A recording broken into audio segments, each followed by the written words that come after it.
Hello everyone. आज हम पढ़ेंगे हमारा next chapter the joke. A spacecraft lands in a small modern village. An alien creature emerges from the spacecraft and assumes human form. Read on about the absurdity of the situation and find out on whom the joke is finally played. तो एक छोटा सा modern village है, वहाँ पर एक spacecraft जो है वो लैंड करता है और उसमें से एक एलियन क्रीचर जो है वो निकलता है स्पेसक्राफ्ट में से और वो अपने आप को ह्यूमन फॉर्म में कन्वर्ट कर लेता है। और उसके बाद चीज़ें जैसे टर्न आउट होती हैं, वो कितना एब्सर्ड होता है सब कुछ, उसके बारे में ये स्टोरी है which is a joke in itself. The sun had just set behind the green hills in the distance. Venus shone silvery bright like a lonely sentinel in the dusky sky. The inhabitants of the small modern village of Venusganj were glued to their television sets watching the evening news. Nobody noticed a streak of light that appeared in the southern part of the sky near the hills. A few who did see it took it to be the trail of a meteor, a common sight in the skies. The streak of light soon turned into a ball, but before any radio interference from its presence could affect the television transmission, the ball had landed in the garden of a house on the outskirts of the village. तो अब क्या है, शाम का समय है, क्योंकि यहाँ पर स्टार्टिंग में ही बताया गया the sun had just set behind the green hills, मतलब शाम का समय है और सूरज जो है वो अभी अभी डूबा है। और स्काई कैसा है, स्काई जो है वो डस्की है। डस्की मतलब अभी सूरज डूब जाता है जब, तो एकदम से अंधेरा नहीं हो जाता है, हल्की हल्की रोशनी रह जाती है। तो वैसा जो स्काई होता है जब सूरज डूब चुका है लेकिन पूरी तरह से अभी अंधेरा हुआ नहीं है, हल्की हल्की रोशनी है, उसको बोला जाता है डस्की स्काई। तो अभी स्काई जो है वो डस्की है और वहाँ पे वीनस जो है स्काई में अलग ही चमकता हुआ दिख रहा है। And it is looking like a lonely sentinel. Lonely sentinel मतलब एक अकेला चौकीदार जैसा खड़ा हुआ वीनस वहाँ पर स्काई में दिख रहा है। और उस गांव के जो इनहेबिटेंट्स हैं, मतलब जो वहाँ रहने वाले लोग हैं, उस गांव का नाम है वीनसगंज। तो वीनसगंज के जो लोग हैं वो लोग अपने टीवी के सामने बैठे हुए हैं और उस टाइम शाम की न्यूज़ देख रहे हैं। और किसी ने भी वो स्ट्रीक ऑफ लाइट जो है वो नोटिस ही नहीं की। और वो स्ट्रीक ऑफ लाइट कहाँ पर आई थी, हिल्स के पीछे स्काई में, southern part of the sky. और कुछ लोगों ने उसको देखा भी तो उन्होंने यही समझा कि वो मीटियोर है। मीटियोर आपको पता है कि जब वो मीटियोर जो है वो पास होते हैं तो एक वो स्ट्रीक ऑफ लाइट उनके पीछे पीछे दिखती है। तो जिन जिन लोगों ने उस स्पेसक्राफ्ट को वहाँ से गुजरते हुए देखा भी और वो लाइट को गुजरते हुए देखा तो उनको ऐसा लगा कि शायद कोई मीटियोर जो है वो पास हो रहा है। तो किसी ने भी इतना ध्यान नहीं दिया क्योंकि मीटियोर्स तो स्काई में होते ही रहते हैं। फिर जो स्ट्रीक ऑफ लाइट है वो एक बॉल में कन्वर्ट हो गई और उसके रेडियो इंटरफेरेंस से किसी के टेलीविज़न को कुछ अफेक्ट होता उसके पहले ही वो बॉल जो है वो अर्थ पे लैंड हो गया। विलेज के बाहर एक बड़ा सा हाउस था और वहाँ के गार्डन में वो बॉल जो है, जो स्पेसक्राफ्ट है, वो लैंड हुआ। The ball-like spacecraft remained still for some time, then a hatch opened at the top. A moment later, a spider-like creature clambered out of the hatch and dropped onto the grass. Close by was a stone statue of a bespectacled man that had one hand on its waist while the other held a flower. This man had done a lot for the preservation of the flora and fauna of the region. When the alien creature saw the statue, it became still, examining the statue with its beady eyes. The next moment, it became a replica of the statue with the same shirt and shorts and wore the same pair of spectacles. It also had one hand on its waist and in the other held a flower as if the statue had come alive. But there was one difference. The copy did not have human legs. अब वो जो ball like spacecraft था वो थोड़े time तो वैसे he still पड़ा रहा, बिना हिले डुले कुछ नहीं। और थोड़ी देर के बाद क्या हुआ, उसके ऊपर से एक डोर खुला और उस डोर में से एक स्पाइडर जैसा क्रीचर निकला। और वो घास पे आ गया। अब वो बाहर निकल के देखने लगा कि आसपास क्या है, तो वहाँ पर एक स्टोन का स्टैच्यू बना हुआ था। वो जो स्टोन का स्टैच्यू था उसका एक हाथ जो था वो अपनी कमर पे था और दूसरे हाथ में उसके फ्लावर्स थे। तो ये क्रीचर जो वहाँ से निकला, उसकी आई जैसी मोतियों जैसी चमक रही थी। उसने अपनी आंखों से, जैसे चमकती हुई आंखों से देखा, तो उसने उस स्टैच्यू को ऑब्जर्व किया कि वो स्टैच्यू कैसा है, और फिर कुछ मोमेंट्स बाद वो उसने अपने आप को एक स्टैच्यू में कन्वर्ट कर लिया। अब वो बिल्कुल स्टैच्यू जैसा ही लगने लगा था, बिल्कुल सेम फेस, सेम कपड़े, उसका सेम शर्ट, और वैसे ही उसने एक हाथ कमर पे रखा हुआ है, एक हाथ में फ्लावर लिए हुए हैं। वो बिल्कुल ऐसा लगा जैसे वो स्टैच्यू जो है वो उसमें जैसे जान आ गई हो। और वो स्टेच्यू जो था वो वहाँ के एक फेमस आदमी का था, जिसने वहाँ के फ्लोरा और फना के प्रिजर्वेशन में बहुत योगदान दिया था। फ्लोरा मतलब जंगल, और फना मतलब एनिमल्स, मतलब जो नेचर में जो पेड़ पौधे होते हैं उसको फना बोला जाता है, और जो एनिमल्स होते हैं उसको, सॉरी, जो पेड़ पौधे होते हैं उसको फ्लोरा बोला जाता है, और जो एनिमल्स होते हैं उसको फना बोला जाता है। तो उनके संरक्षण के लिए, उनके प्रिजर्वेशन के लिए इस आदमी ने बहुत काम किया था। तो वो वेल नोन पर्सन था वहाँ का, तो इसलिए वहाँ पर उसका स्टेच्यू बना के लगा दिया गया था। तो इस क्रीचर ने उस स्टेच्यू जैसा ही अपने आप को कन्वर्ट कर लिया। बस सिर्फ एक ही डिफरेंस था कि उसके पैर जो थे वो ह्यूमन बींग के पैर नहीं थे, वो अभी भी पैर जो उसके थे वो स्पाइडर के थे। The alien creature now began to move on its small spidery legs. It approached the lit porch of the sprawling house. It stopped for a second when it heard a dog bark. The creature scurried on and looked for a way to enter the house. The dog continued to howl and bark. अब वो जो alien creature आया था, और वो उसने पैर, उसके तो अभी तक स्पाइडर जैसे ही थे, तो वो अपने छोटे छोटे पैरों से चल के जैसे अंदर आया, और अभी वो देख ही रहा था कि वो कहाँ से घर के अंदर घुसे। तभी एकदम से ना वहाँ पर जो डॉग था उसने भौंकना स्टार्ट कर दिया। जब भी घर में कोई अननोन पर्सन आता है जिसको डॉग ने कभी पहले देखा नहीं होता है, तो डॉग क्या करता है, वो चिल्लाने लगता है। ऐसे ही उस डॉग ने भी चिल्लाना स्टार्ट कर दिया। तो ये क्रीचर जो है वो डर गया और एकदम से तेज तेज चलने लगा, और देखने लगा कि वो किस तरह से घर के अंदर एंटर हो सकता है। और डॉग जो है वो कंटिन्यूस वो भौंकता जा रहा था और चिल्लाता जा रहा था। It took a while for the door to open. A robot-like figure opened the door. In the dim light of the porch, its body gleamed. With folded hands, it greeted the visitor. Namaste. It was the robot housekeeper. फिर थोड़ी देर में ही वहाँ पर दरवाज़ा खुला, और उस robot housekeeper था वहाँ पर एक, उस रोबोट हाउसकीपर ने दरवाज़ा खोला। अब वो क्योंकि वो रोबोट था तो उसकी बॉडी जो है वो मेटल की बनी हुई थी, तो जो वहाँ पर डिम लाइट थी उसमें उसकी बॉडी जो है वो चमक रही थी। उसने अपने हाथ फोल्ड किए, जैसे हम नमस्ते करते हैं ऐसे ही उसने अपने हाथ फोल्ड किए नमस्ते करके, और उसने बोला नमस्ते।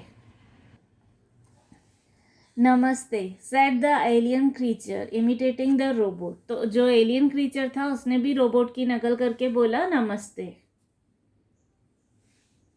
Please come in, sir, said the robot in a cold metallic voice. I am sorry to inform you that Dr. and Mrs. Sahni and their children are not at home. You may wait.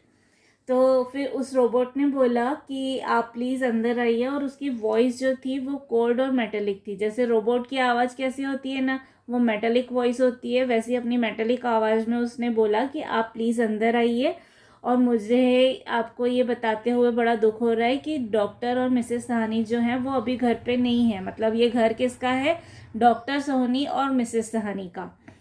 तो वो और उनके बच्चे, मतलब घर का कोई भी मेंबर जो है अभी घर पर नहीं है, तो आप अभी उनका वेट कर सकते हैं।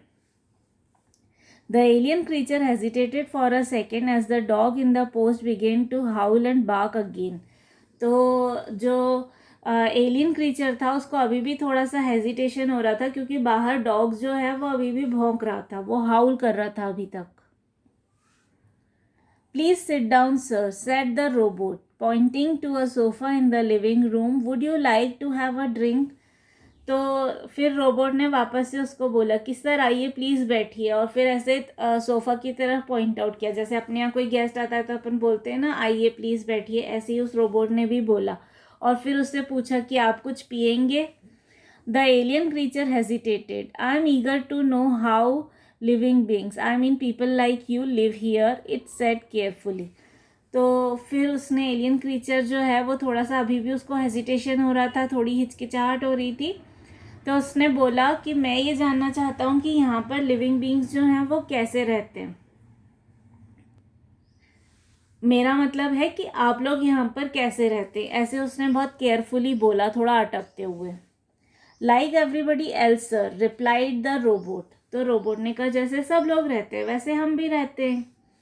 No, I mean what kind of life do you lead, do you how do you spend your time, what do you eat and drink, what do you do during your spare time. तो अब वो alien creature ने पूछा कि नहीं, मैं ये जानना चाहता हूँ कि आपकी लाइफ किस तरह की होती है, आप अपना टाइम कैसे स्पेंड करते हो, आप क्या खाते हो, क्या पीते हो, और अपने स्पेयर टाइम में, मतलब दिन भर में जब आप फ्री होते हो तो आप क्या करते हो। Oh, I see, said the robot. You want to know all about me. Well, I am programmed for several functions. I cook food, wash dishes, and take Jimmy for a walk. My main food is electricity, and once in a year I am overhauled at the workshop. तो फिर robot को लगा कि ये उसके बारे में पूछना चाह रहा है कि मैं कैसे रहता हूँ। तो फिर रोबोट ने बोला अच्छा आप मेरे बारे में जानना चाहते हैं, मुझे कई सारे फंक्शंस के लिए प्रोग्राम किया गया है, तो मैं खाना भी बना सकता हूँ, मैं बर्तन भी धो सकता हूँ, और मैं जिम्मी को वॉक पे भी लेके जाता हूँ। जिम्मी जो है वो डॉग का नाम है, कि जिमी को वॉक पे भी लेके जाता हूँ। और मेरा जो मेन खाना है, मेरा वो खाना वो है इलेक्ट्रिसिटी, मैं इलेक्ट्रिसिटी खाता हूँ, और साल में एक बार मुझे वर्कशॉप पे लेके जाया जाता है मेंटेनेंस के लिए। The alien creature nodded and asked, can I take a look around your house, I want to see how you live. तो एलियन क्रीचर ने बोला कि एक बार क्या मैं आपका घर देख सकता हूँ, मैं ये देखना चाहता हूँ कि आप लोग कैसे रहते हो। At your service sir, said the robot, please follow me. तो रोबोट ने कहा जी बिल्कुल, आप बिल्कुल देख सकते हैं, आप मेरे पीछे पीछे आइए, मैं आपको पूरा घर दिखाता हूँ।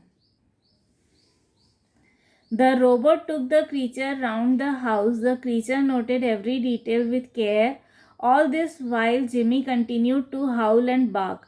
After its inspection of the house, the creature headed for the front door. I have to leave now, thank you, it said. तो अब उस रोबोट ने क्या किया, उसने उस एलियन क्रीचर को अपना पूरा घर दिखाया, और हर एक चीज़ जो है उस क्रीचर ने अपने पास नोट करी पूरी डिटेल के साथ। और डॉग जो है, जिमी जो है, वो अभी तक भौंक रहा है और हाउल कर रहा है।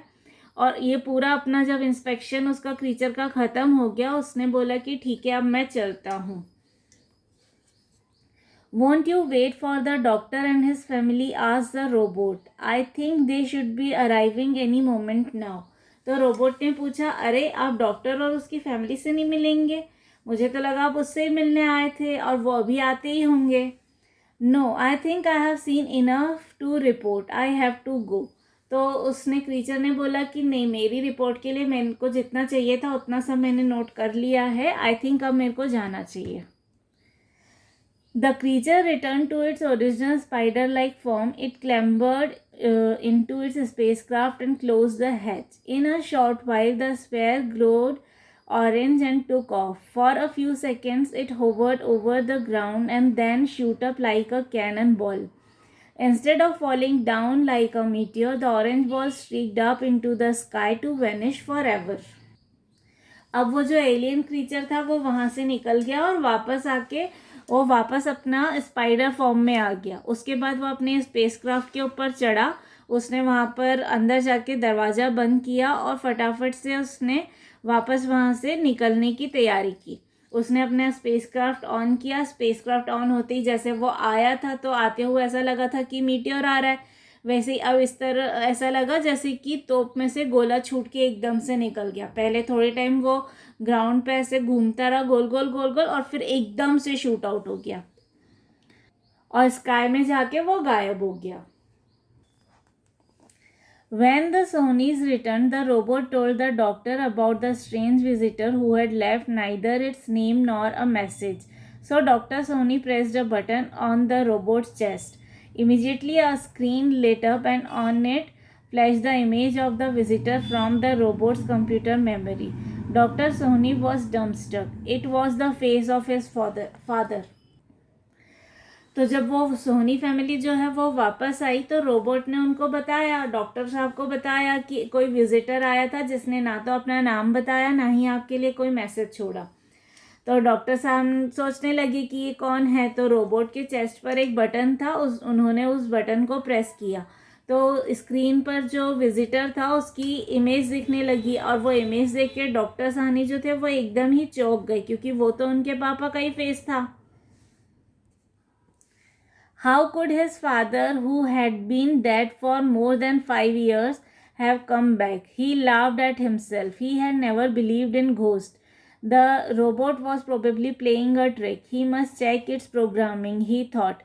Dr. Sony and his family were laughing about the trick, and miles away the spherical spacecraft was racing away from at tremendous speed. It was on its way to its home star, Betelgeuse, in the Orion constellation.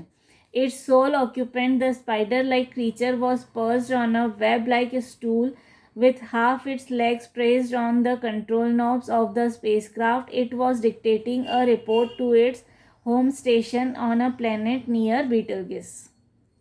अब doctor Sahni ने जैसे ही देखा कि उनके पापा का face, वो एकदम चौंक गए कि उनके पापा कैसे वापस आ सकते हैं। उनको तो गुजरे हुए 5 साल हो गए, वो उनकी डेथ तो 5 साल पहले ही हो गई थी। तो उनको ऐसा लगा कि रोबोट जो है कोई तो ट्रिक प्ले कर रहा है, क्योंकि वो कभी भी भूत प्रेत में विश्वास नहीं करते थे। उन्होंने ये नहीं सोचा कि पापा का भूत आ सकता है। उनको ऐसा लगा कि रोबोट जो है कोई तो ट्रिक प्ले कर रहा है, और वो पूरी फैमिली बैठकर हंस रहे हैं इस जोक पर कि रोबोट जो है उनको बेवकूफ़ बनाने की कोशिश कर रहा है। वो कोई ट्रिक प्ले करके ये बता रहा है कि उनके पापा आए थे।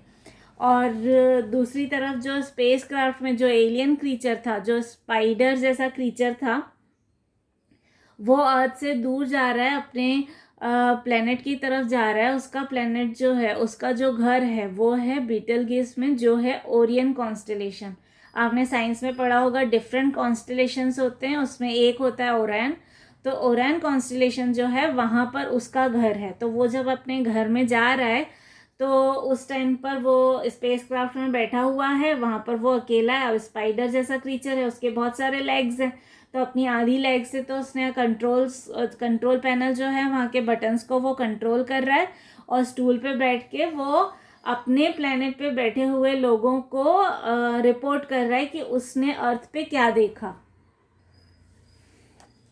The living beings of the third planet around the star, locally called the sun, are peculiar. They eat and drink electricity and are made of metal. Their pets are, however, organic beings which howl and bark at you. Rather a curious planet to have two totally different types of beings. But then the universe is such a bizarre place. अब वो जो creature है, spider like creature है, alien, वो क्या report कर रहा है अपने प्लेनेट वालों को कि स्टार का अराउंड जो थर्ड प्लेनेट है, स्टार को ये लोग सन बोलते हैं, और उसके अराउंड जो थर्ड प्लेनेट है अर्थ, वहाँ के क्रीचर्स जो हैं, वहाँ पर रहने वाले लोग जो हैं वो बहुत अजीब से हैं। वो इलेक्ट्रिसिटी खाते पीते हैं और वो मेटल के बने हुए होते हैं। और उनके जो पेट्स होते हैं, जैसे जो डॉग था वो पेट था, तो उनके जो पेट्स होते हैं वो किसी को भी देख के भौंकना चालू कर देते हैं, हाउल करना चालू कर देते हैं। और ये बड़ा अजीब सा प्लेनेट है। यहाँ पर बिल्कुल दो अलग अलग तरह के लोग रहते हैं, एक पूरे मेटल के बने हुए और दूसरे ऑर्गेनिक। जो उनके पेट्स होते हैं वो ऑर्गेनिक होते हैं, मतलब वो हड्डी और मांस के बने हुए होते हैं, वो ऐसे मेटल के बने हुए नहीं होते हैं। लेकिन ये वर्ल्ड तो बड़ा अजीब सा ही प्लेस है, यहाँ पे तो अजीब अजीब सी चीज़ें होती हैं। सो this was the end of the chapter. So you can find it was a very funny story, जिसमें कि डॉक्टर को ऐसा लगता है कि उनके जो रोबोट है वो उनके साथ मस्ती कर रहा है, उनके पापा कैसे आ सकते हैं। और एलियन जो है उसने अच्छे से कुछ पता ही नहीं लगाया कि यहाँ पर कैसे लोग रहते हैं, वो क्या करते हैं। वो बस सिर्फ एक रोबोट से मिला और उसने अज्यूम कर लिया कि यहाँ पे तो सारे लोग जो हैं वो मेटल के बने हुए होते हैं। सो इसीलिए इस चैप्टर का नाम जो है वो है जोक।